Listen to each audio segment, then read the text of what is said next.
Hello grade 12s. I'm going to be looking at analysis and interpretation of financial statements.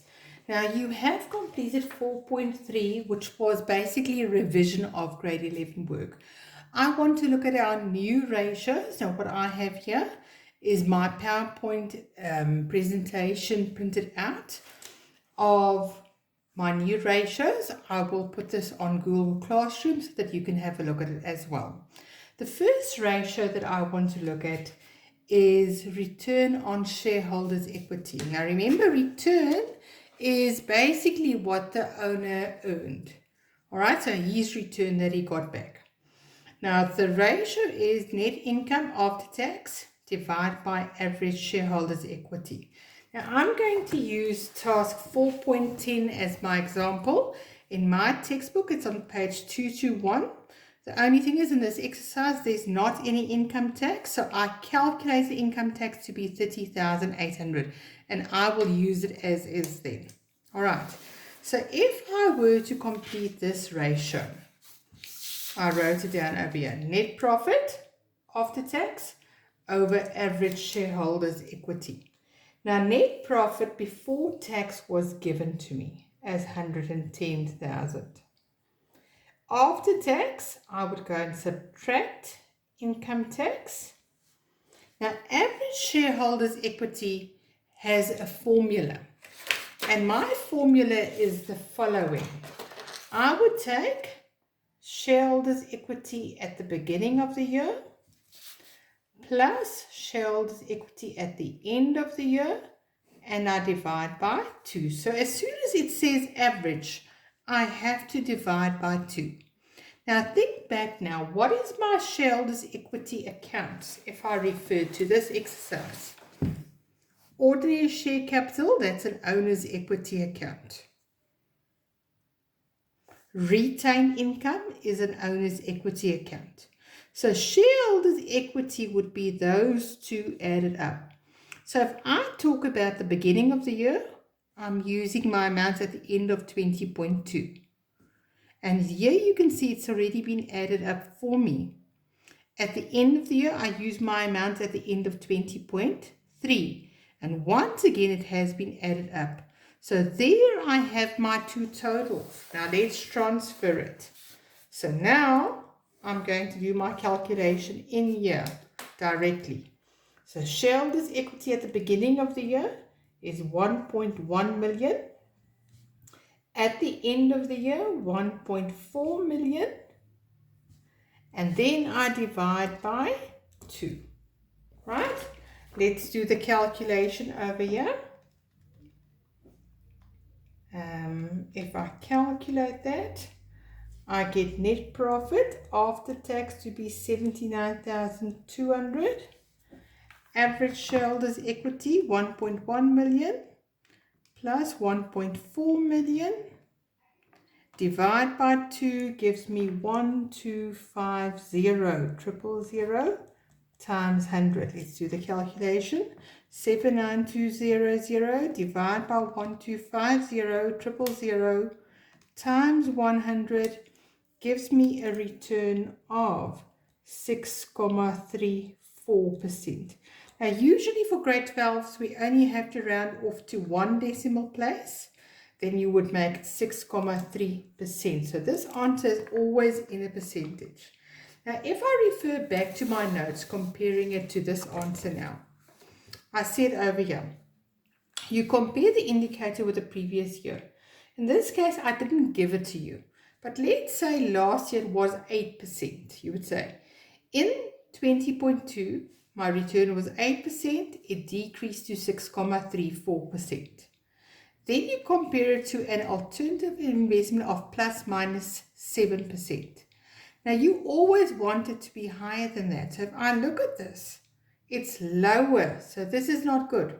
That means if I just left my money in the bank, I would have earned more than that 7%, which is not good. So should the shareholders be satisfied? No, they should not. And that's my first one. Then I want to look at my return on total capital employed, my second one. Now look at the difference between the two. Here I took net income after tax. Now I take net profit before tax and I add interest on loan. I divide by average shareholders' equity, but it's not an average for 2 years. All right. And my average loan for those 2 years. So average is always divide by 2. So you want to go and calculate the average for your year times 100. All right. So if I look at this one now we want to go and see what is my shareholders' equity plus loan for each year. All right. Let's have a look at that. There I wrote the ratio already.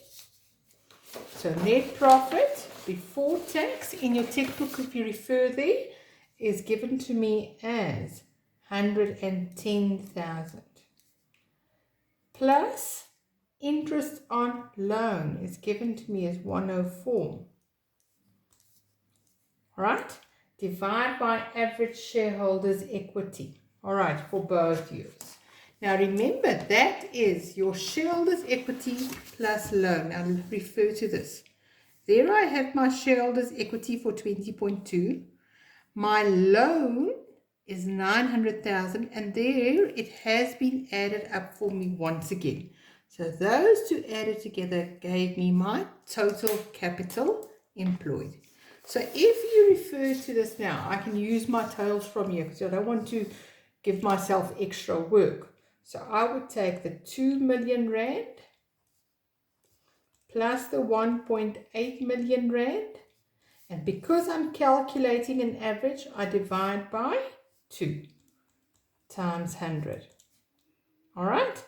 So if you go and look at that, it gives me 214.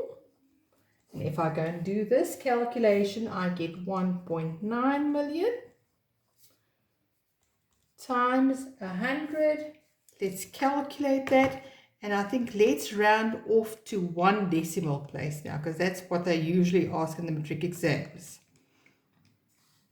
And that gives me 11.3% rounded off. Now, if you look at the difference between these two, this one was only on your shareholders' equity. And that one is on shareholders' equity and loan. So this one is on your own capital. And that one is on your own capital plus borrowed capital.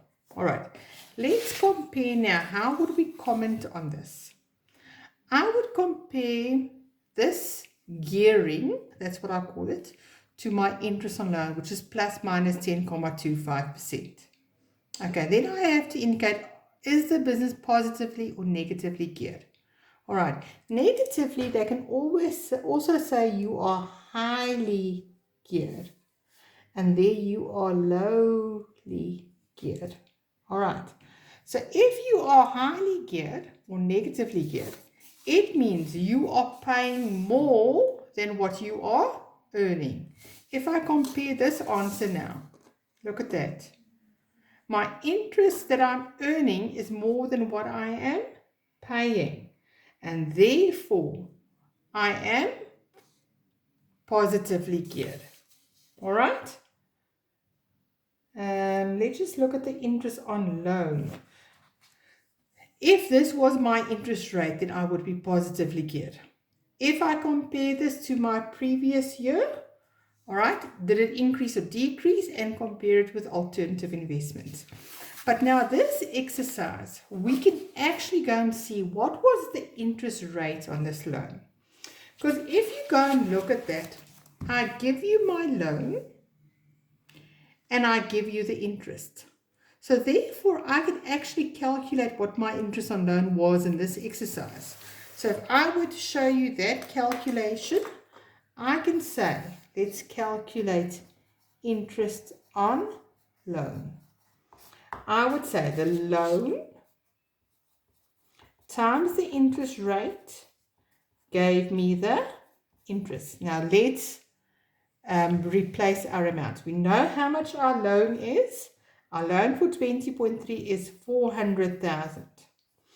Our interest rate, we don't know how much that is. But the interest we know is 104,000.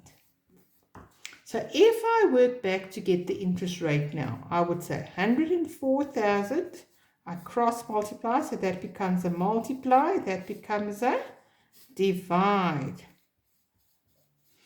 Let's calculate this.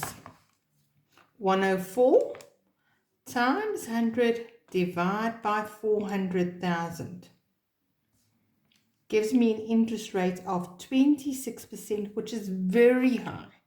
So now you can see, this is what I'm earning, this is what I'm paying.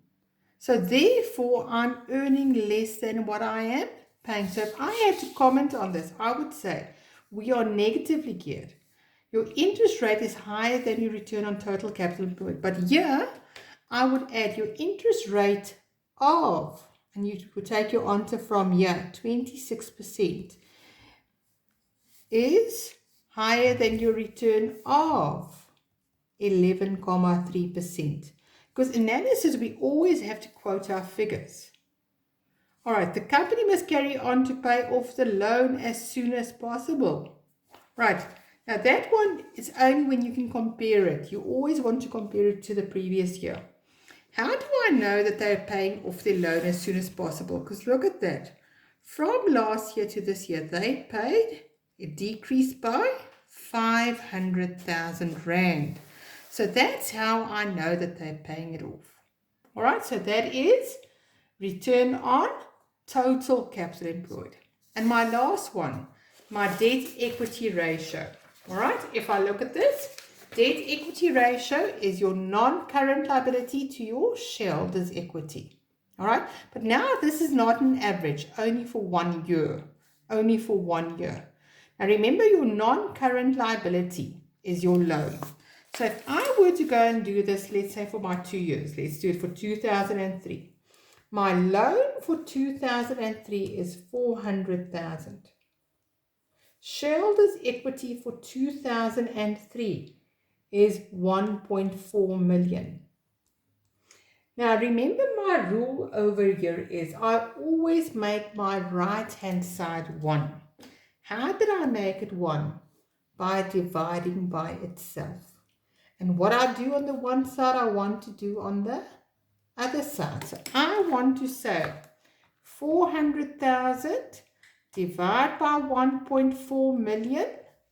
That gives me an answer of 0, let's round off to 1 decimal place. So it's 0.3.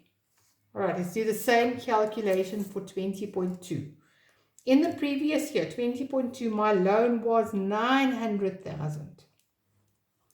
Okay, shareholders' equity was 1.1 million. I make my right-hand side 1. Now remember, what did I do?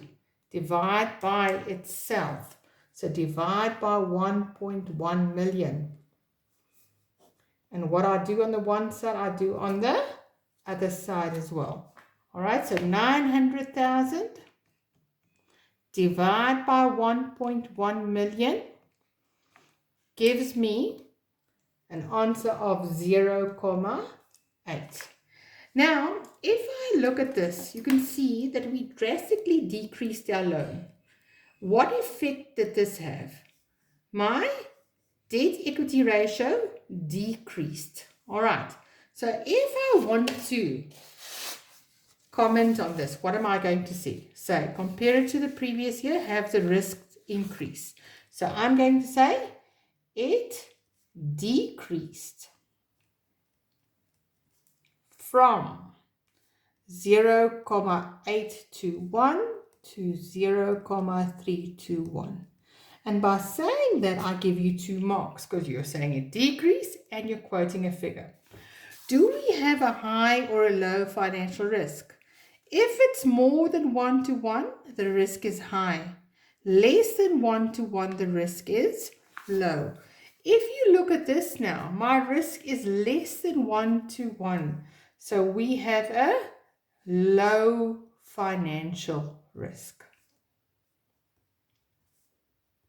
And that's good. Now, sometimes we ask, can we afford to take out further loans? If we look at this ratio only, we would say yes, because we have a low financial risk. But as soon as we incorporate our gearing now, and we see how high the interest rate is, we would say, no, do not take out further loans. All right, grade 12, now that you've looked at the explanation of 4.10, I want you to go and complete 4.11 for me. Thank you.